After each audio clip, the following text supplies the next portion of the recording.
Welcome to the You Are Worthy Network, everyone. I'm your host, Steve Wormer, and I'm excited to be with you this first Monday in August. Can you believe that it's already August? Crazy, right? All that being said, today is about Michelle.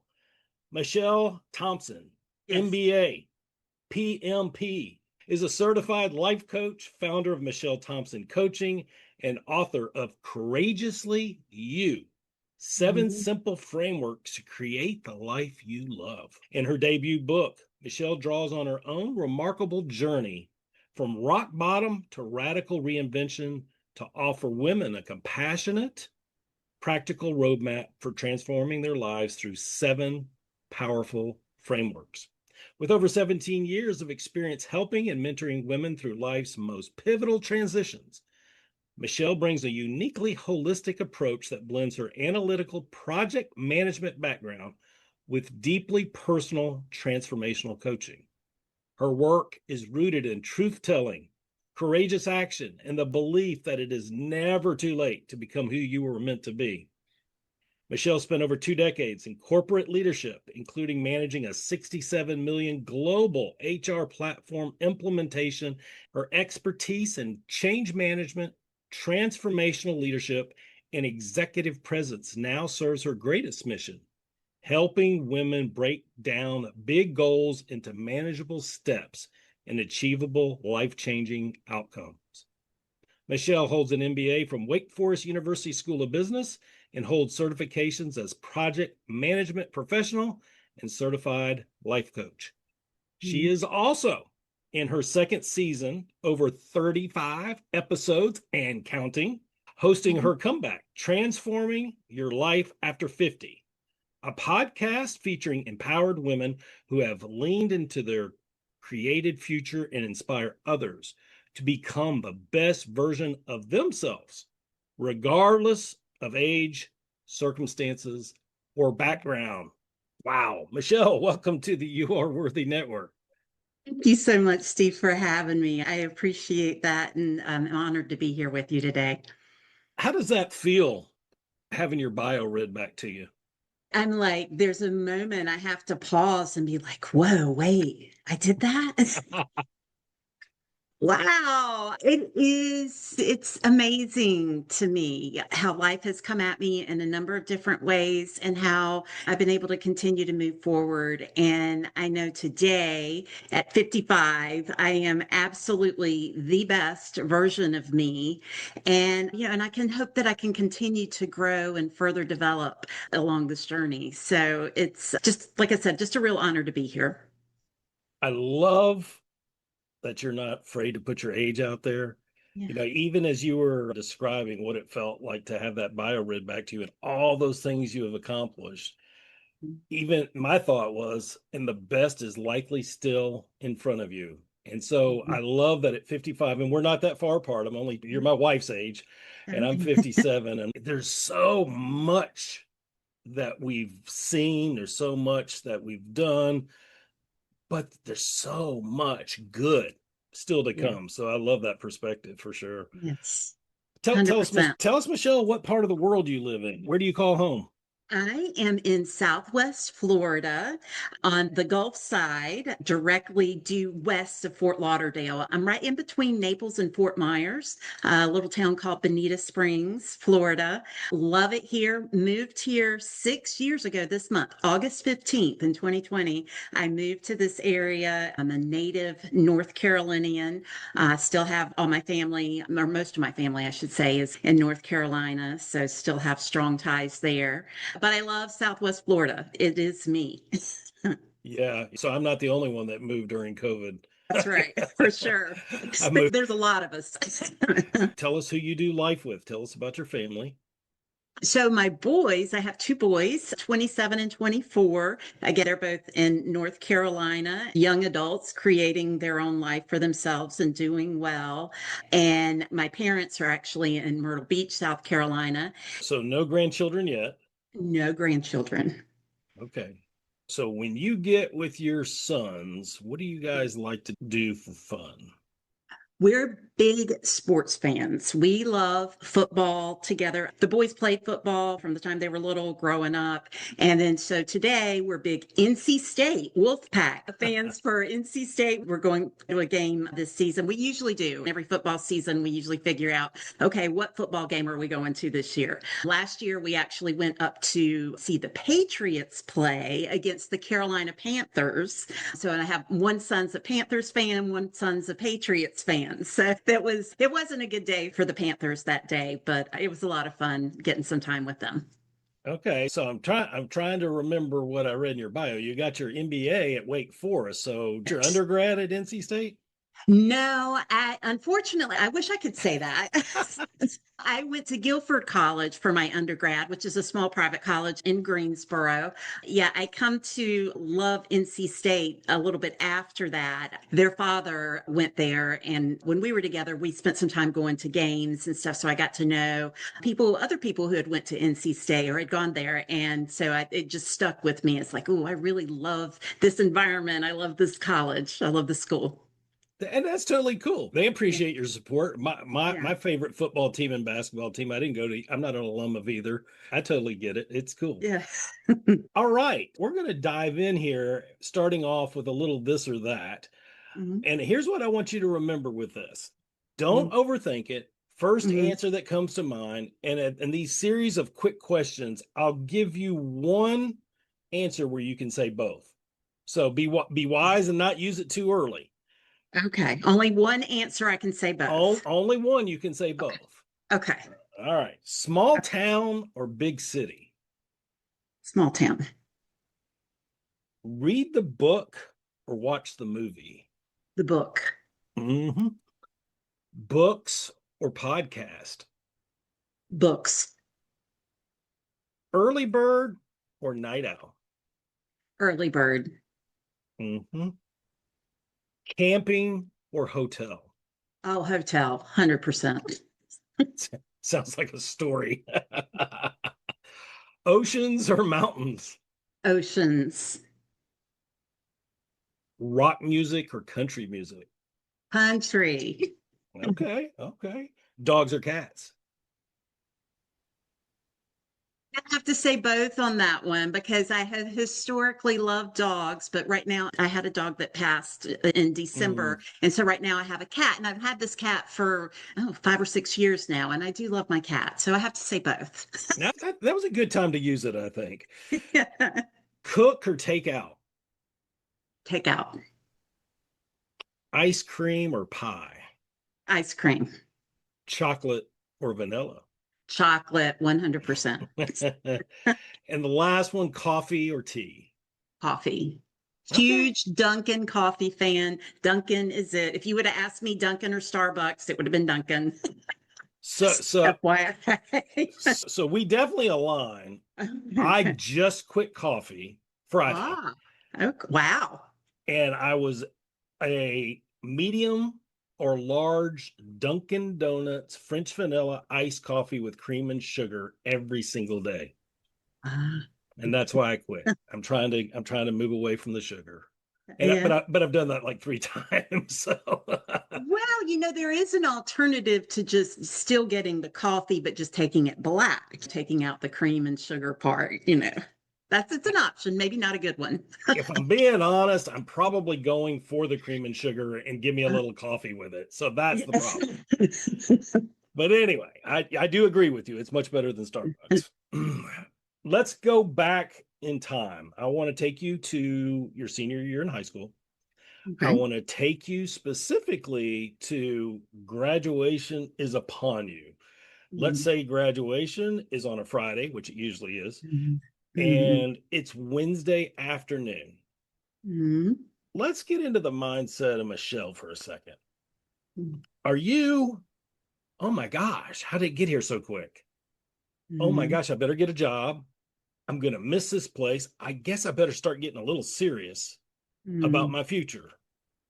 Or on the other extreme, oh my gosh, is this 48 hours ever going to go away? I've got senioritis on 12 out of a 10 scale. Mhm. Get me out of this place. No looking back. I've got a job. I'm going to keep it through the summer. I know where I'm going in the fall. Let's go. or are you somewhere in between? It's okay. I'm just trying to get where you are. I was totally let's go. I'm like freedom out of school, moving out from home with parents, and it was going to be that new chapter for me. And I was all about being out on my own and starting this new adventure of my young adult life. That was totally me, 100%. And so, with this determination, Hmm.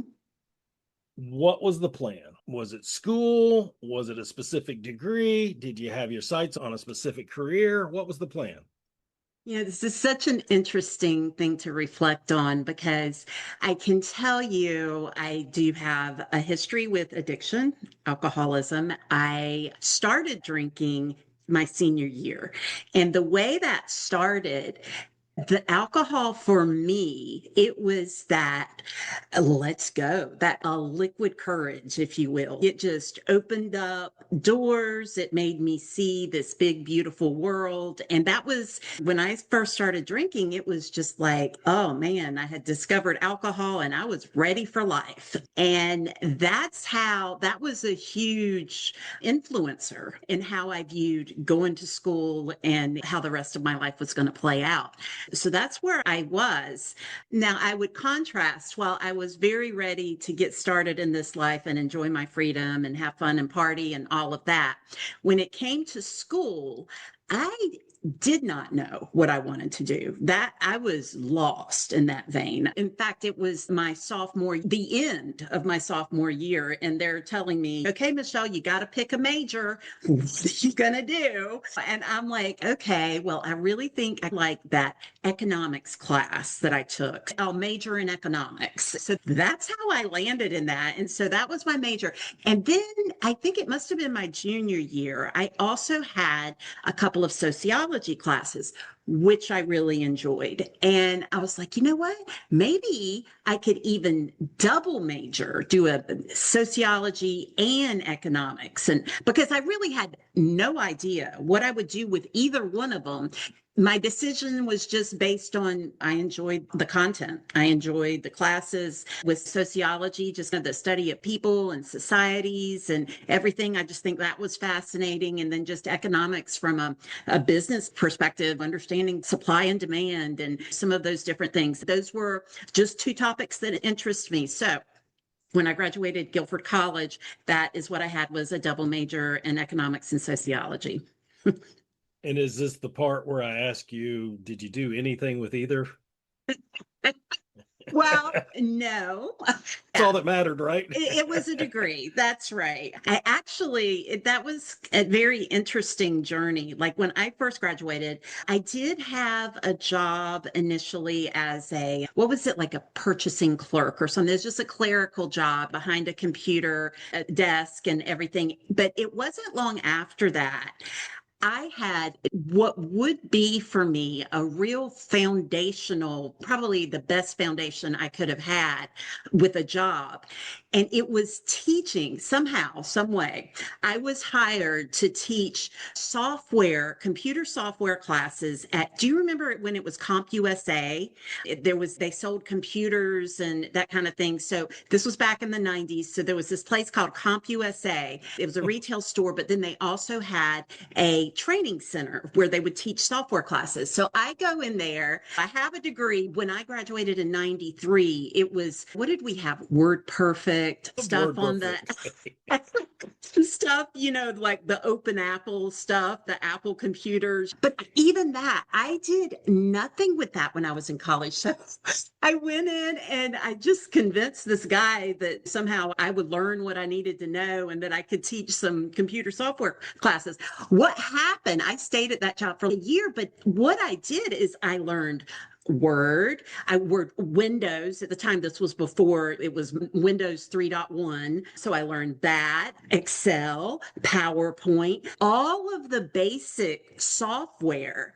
I learned that from that job. And I had no idea at that time, how far that was going to carry me as I went from there into my other jobs, into the business world, because it truly gave me a foundation for this age of computer and technology that I truly had no idea in 1993 when I graduated. Oh my gosh, you were giving me flashbacks. Word perfect, Lotus 1, 2, 3. Yes, Lotus, that was another one. Okay, but now you're moving into the real world, right? College is Yes. behind you. Now it's time Yes. to get a place and create a life for yourself. What do you end up doing beyond this job that you just described? And feel free to fill in any gaps or pertinent information. I certainly want to get to what you're doing now and helping so many people, specifically women. But I'm assuming, tell me if I'm wrong, I'm assuming there was some stops along the way. Sure, absolutely. So I went from there. That job gave me some background with computer software training, right? So the next job I had, I went to work for a private company who they needed a software trainer. And so that was a natural fit given what I had done. They had their own, again, now this was still before the internet. So, but they had this private proprietary network and they needed people trained on how to use this software on this private network. And so that's what I did. And then at some point along the way in that job, I got introduced to actually, as the company brought on new customers, being project management or leading with the project as we brought new people on. And that's what started my career in project management, where I spent 20 plus years with projects and stuff. It was this winding path that got me into project management. And I knew once I started in project management, I really enjoyed it. At that time, I enjoyed the structure of the whole systems life cycle project, how you start things up and requirements and then execute and then shut down and all that kind of stuff. I don't know if it was the structure or what it was about it, but I was really drawn to project management, and it just continued through the years that I worked in that space. Okay. So I take it you were pretty successful at it.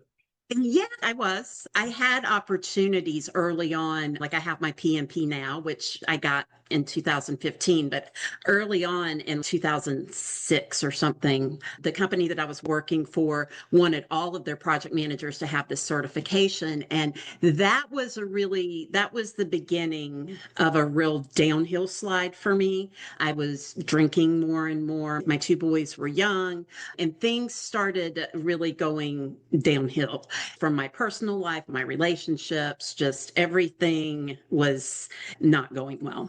At this point, I had been divorced twice. I did not take the company up on the opportunity at that point to get my PMP. That actually came much later, as I mentioned, in 2015.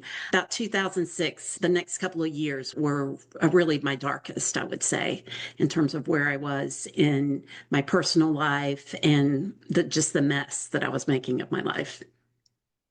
I sense we're heading towards a rock bottom moment. Yes, yes, we are. Tell me more. So by 2008, October of 2008, I drinking all the time. And I had this job where I was able to work from home. And this was early on before it became popular like it is today. Mhm. But I was able to work from home. And then I'd also travel. And when I traveled, it would be like hotel, airplane, out of town type travel for several days and back. And so I kept this somehow going. I thought I was doing pretty well, but really not. And what happened was my family certainly saw the things that were going on, things that were happening, and they decided that for the sake of their grandchildren that they needed to do an intervention. And so that's what happened is they did their intervention, and it was just like the show. I hadn't seen this 2008. I hadn't watched the show, but I know now just like that. And so the motivator is that I wanted to get my mom and dad, my parents, just off my back. So that's like, what do you want me to do? They're like, well, we've made arrangements for you to go to an inpatient treatment facility, and that's where you'll go. If you don't go, we're going to take the boys back with us. They're not staying with you, blah, blah, blah. And I was like, okay, fine, just to get them off my back. And so that's what I did. And that started my journey in recovery. And I was so, so angry. I was mad at the world. I was the victim and everything. Poor me. Here I am, a young mother, divorced twice, young kids. Poor me. I am just a victim of life. And I really had a hard time seeing my part in all of that. I could easily point the finger at everybody else around me, but I could not, for a long time, see how I had contributed to my own situation and what I was doing to myself and the people around me. That took a while before that became very clear. Okay, so this is like 2009. Yes, yes. Okay, so what you just described, this is everybody else. I'm a victim, not looking inward. I'm assuming that's how you felt going into the facility. Oh, absolutely. Like everybody was picking on me. What, look at you, you drink too, or you do this, or you do Mm, that. I totally felt like I had been unfairly targeted, which was really, if you knew all of the things that I was doing and everything that was going on, it was delusional. It was like beyond denial. It was just delusion. But it took a while for that fog to lift and for me to be able to see that for myself. so did treatment help you do that? It did over the course. It's a gradual process. There was never Hmm. any like light switch for me overnight. Here's things are different. I went to treatment and I had a big incentive when I got out of treatment. What happened while I was there, the boy's father had gotten word of what had been going on in the intervention, and he took that information to a judge, and the Hmm. judge granted him emergency custody of the boys. So I lost custody of my kids when I was in treatment, and because he had emergency custody. And so that motivated me. I loved my children more than anything in the world. And it's like, I will do whatever I need to do to get them back and to be a part of their lives. And that was my motivation coming out of treatment. And so I went, of course, I got a lawyer, we go to court. This goes on for a little bit. And finally, the judge says, okay, this is what I'm willing to do. My attorney had me wear into the courtroom this alcohol monitoring device, like around your ankle, kind of looks like in-house arrest or something. But yeah, it was like one of those devices around your ankle. So I was wearing that monitoring device and going in, and the judge said, okay, you continue to wear that for the next 6 months without any incident, and I'll restore the original custody order, which I had primary custody of the kids.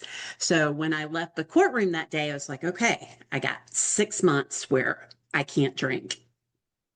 What am I going to do? How am I going to get through this? So I had gone through treatment, and they had told me there the things that I needed to do to stay sober, about the 12-step communities and meetings and this type of thing. And I didn't have any better ideas. So I just needed to do this for 6 months. So that's what I did. I followed some suggestions there. I showed up at some of those community meetings and getting a mentor and having someone to work with. Actually, somebody picked one out for me and said, hey, work with that person and Ah, get that person help you. Yeah, it was just a crazy journey. But here's what happened is somewhere along that path, they told me I needed to go to one of these meetings every day. I had made a schedule where I could get that meeting every day, but I wasn't drinking. But so all that was left was just me and all of this stuff inside, all of my fear and shame and just things that had been problems all my life that I would drink to not feel. That was what I felt. And it was just, it was terrible. It's like, I'm just awful. And there was one particular meeting that I went to, and the topic that day was living happy, joyous, and free.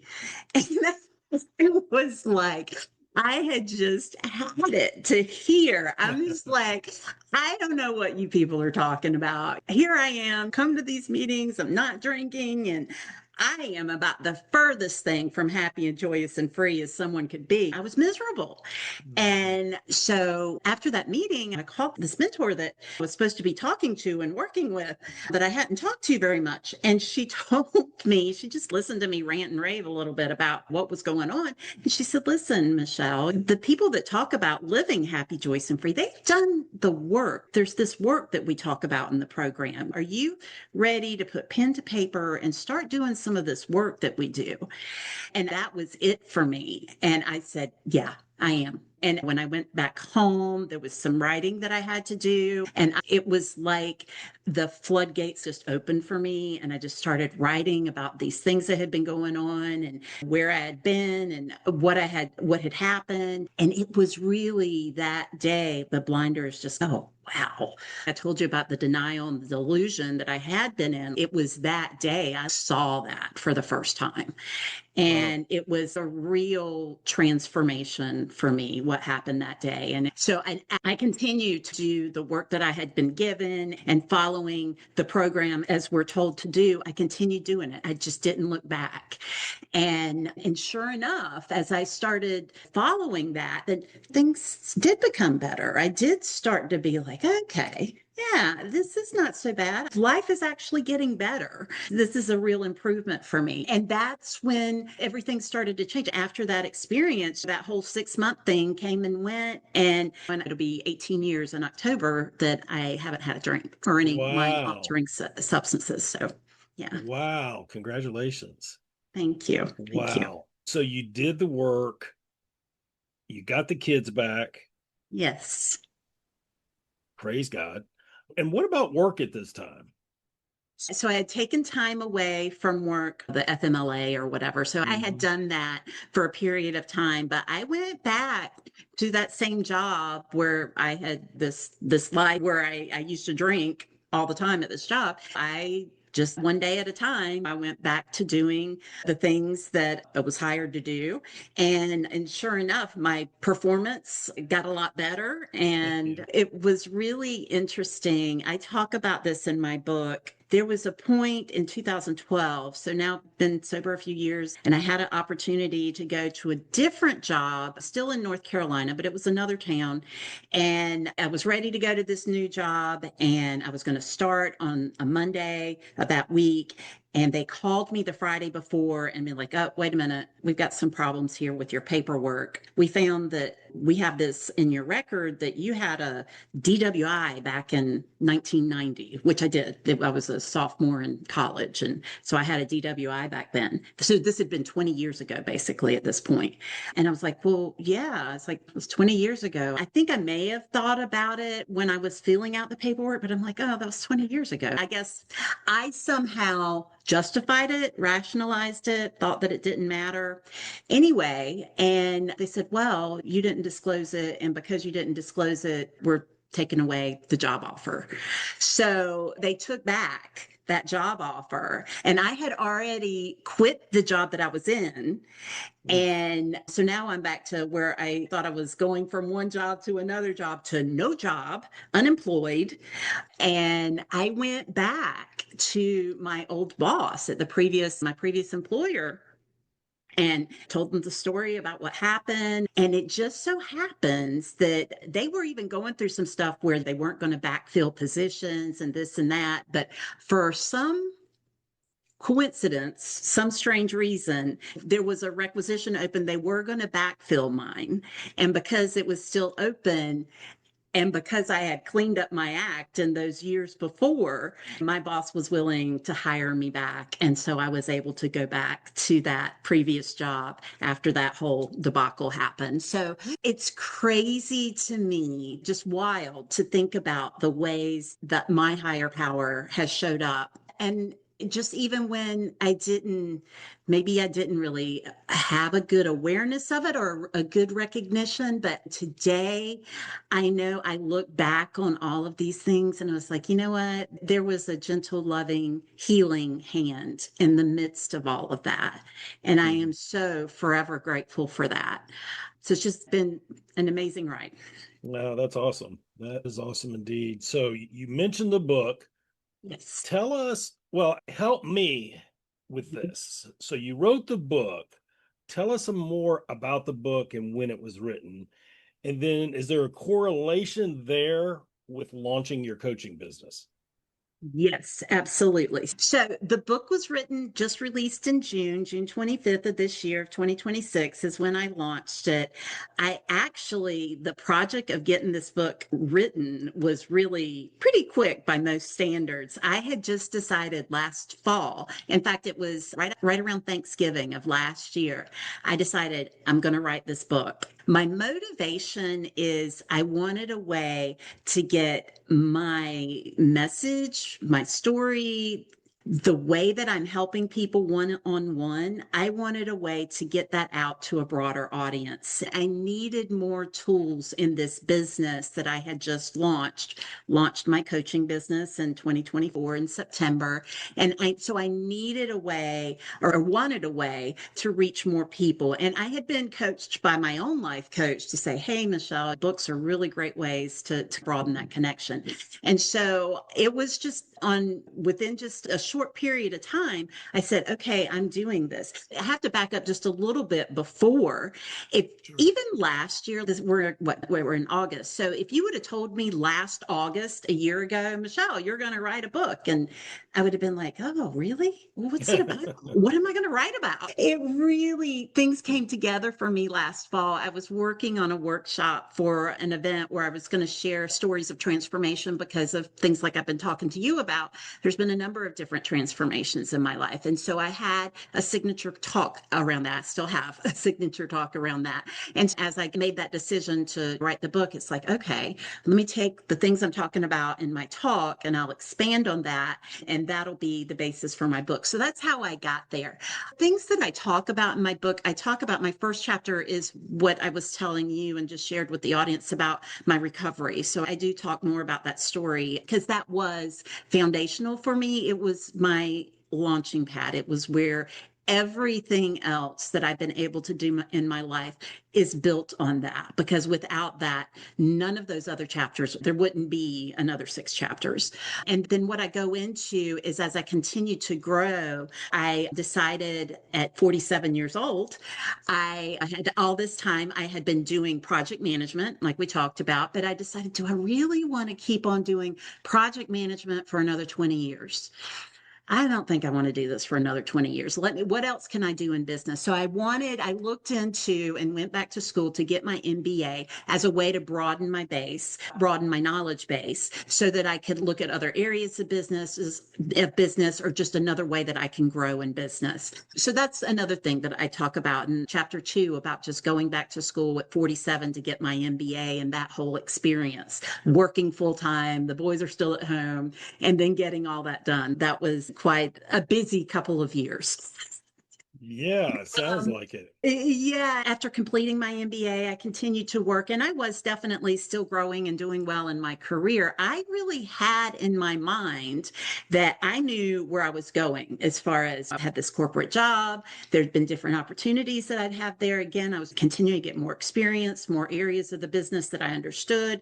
And I had had a couple of really good projects that had gone well, they were successful. And I just saw myself in that corporate job like, here's my career ladder. I have these credentials. I'm doing well. Here's going to be the way I get promoted and I go from here. That was well set, ingrained, if you will, in my Mhm. mind and what I thought was supposed to happen.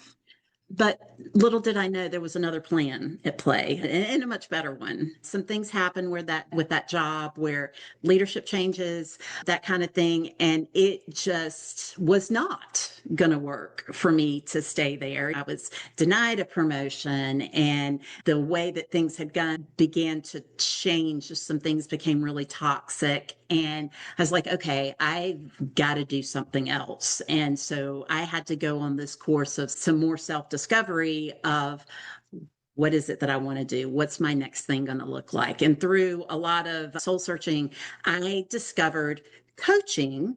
And that is really when I set out to say, okay, no longer am I going to have somebody else behind a desk tell me where I can and can't go, how far I can take my path, where I can go in my career. I'm taking over that for myself. And I want to do something that really is fulfilling and gives me the satisfaction that I want. When I take a step back and look at the job that I was doing, it was a job. I enjoyed it. It was okay, but it was a job. There was nothing of peace and fulfillment that came from it. And I knew that when I started this business, I wanted it to be in an area, okay, I'll get up in the morning and be like, ready to and excited to see what the day brings. Where am I going to go with this? What are the possibilities, the opportunities that can come? And that's where I am with this. And it's still today. It's like I found coaching, I went and I got the certification, and the way things have changed, and it just evolved is really the right word. How things have evolved organically over these last couple years, it just blows my mind. The story that I just told you about how I wrote a book, that blows my mind. Can't believe that, wow, I'm an author. That really happened. The whole thing with the podcast, again, that was just a way for me to another outreach tool that I could meet other women. And just as I had at midlife gone and created a new life for myself, my platform and my podcast is other women who have done the same thing, whether they're in their 50s or beyond, how they've taken their lives and recreated them in some way and reinvented themselves in some way. So sharing those stories with other women and men too, to show that, hey, wherever you are, you have a choice. You can go and make a better life for yourself too, no matter how far you've been, how far, whatever your circumstances are, you Correct. absolutely can create the life that you want. Look at me. I was an alcoholic and in just all kinds of darkness at my lowest point. And then to be able to be where I am today, it's just nothing short of miraculous. And I'm so forever grateful for the journey I've been on, the people along the way. I can't say enough about the connection, the importance of the connection, communities like yours, mentors, coaches, everyone that has been part of my world that has helped me through every single phase of life that I've experienced. I absolutely couldn't have done any of this alone. And I think that's something that everyone needs to have an awareness of, because I think it's ego. We want to go at it alone. We want to, I can do this. And of course, you want to have the mindset of, yes, you absolutely can take action. You can do things, but being willing to accept and take support from people that can help you in ways that you can't help yourself is so important. Oh my goodness, there's so much gold in what you've shared the last few minutes.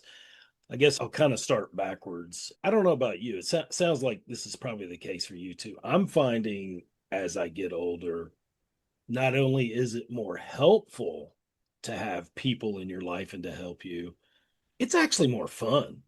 Yes, It's a lot more definitely. fulfilling. Like just a Definitely. quick example. I've got three dear friends, Mhm. and we're all entrepreneurs in one shape or another. And we just decided to partner up, and we're going to create our first in-person event in Yeah. California in the spring of 27. And we hope it becomes an annual event. We're creating our own stage. And so Wonderful. I'm like, could I have done that myself? Maybe, probably, but it wouldn't have been nearly as fun. And it would have Yeah. been a lot more work. So I love that Yeah. you said that. Tell folks the name of the book and where they can find it. Then tell folks where they can find you on social media. Absolutely. So courageously you, in fact, I have I show it There here. you go. Courageously You, 7 simple frameworks to create the life you love. Michelle Thompson. It's on Amazon. So you can look it up there. We got the Kindle paperback, hardcover. And then MichelleThompsonCoaching.com is where you can find me. And my on Instagram and Facebook, Michelle Thompson Coaching as well. Yep. And we'll have all of that in the show notes when we're done today. I don't expect you to know this, Michelle, but Mhm. in our private Facebook group, the You Are Worthy Network, Mhm. on our banner on Facebook, in the lower left corner, it says your story's not done yet. Mhm. You are a perfect example of the Lord was not done with your story yet. Mm, And I always tell folks, as excruciating, like in your case, excruciating as that season was that you described in such detail, gosh, 18 years ago, right. that it was just a chapter.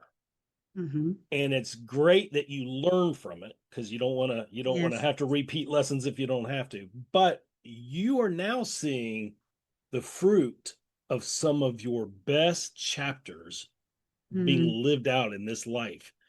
And so yeah. I always encourage the viewers that whatever you're going through, keep going, hang on, hold on to your faith, Mm, have a support system, mm, and keep going, because you're going to see some of the best chapters of your story if you just persevere. So I really absolutely. love that about your story. We're going to wrap up here in a second, but I'm going to ask you, I'm going to throw you a little bit of a curveball. I'm going to ask you one Okay. last question. Sure. So when you went into that treatment facility, I was trying to do some math earlier. I'm guessing you were 38, 39. That's right. 38. Yeah. Okay. So what would August 3rd, 2026 Michelle say to 38-year-old Michelle walking into that facility? Oh, wow. I think that I would say something to the effect of you're going to have some hard times, but just hold on and keep walking, keep moving. What's the Robert Frost quote? The only way out is through. Mm, And I believe that. And I feel like that has been really my story. The way out has been going through it.